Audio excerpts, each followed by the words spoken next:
A neighborhood in Highland Park on edge tonight after a man is bitten by a dog. As the dogs roamed, police in the area even told our crews to stay inside the news van over fears they could attack again. They even tried tossing cold cuts to the dogs to get them under control. Well, it's all happening on Pasadena near the Lodge and Davison. Let's get out to Sean Lay. He is live at Henry Ford Hospital where that biting victim was taken. Sean, how's he doing? Taken here a short time ago, Steve. Here's the deal. Highland Park's police chief saying that he was alert, but was indeed attacked by these two dogs the police tonight are calling vicious. Absolutely wild. Only Local 4 cameras are there as police in Highland Park work to get two dogs they are calling vicious under control. Police even telling our photographer to stay in the news van as the dogs ran wild across Pasadena between Woodward and Hamilton.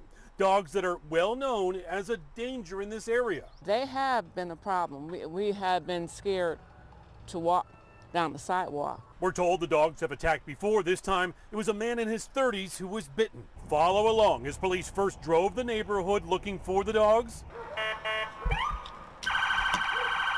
then used sirens to get their attention. Police vehicles used to box the dogs in. A fence at the home had to be fixed to keep them in. Then officers brought in baloney to lure the dogs closer to them.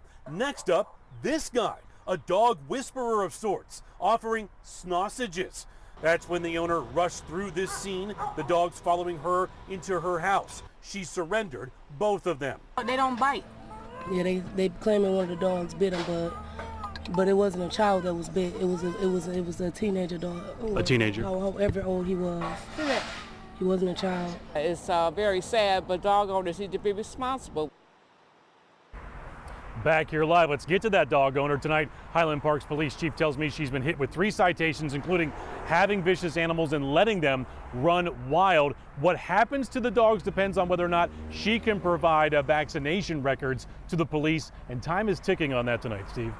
Yeah, Sean, we understand even the mailman says it won't deliver to that house. Has that changed? He came right up on his route and stopped and said, that house, where all the police, he was watching it with us and said, yeah, I won't deliver to that house because of those dogs. Yeah, well, I don't blame him. Thank you, Sean.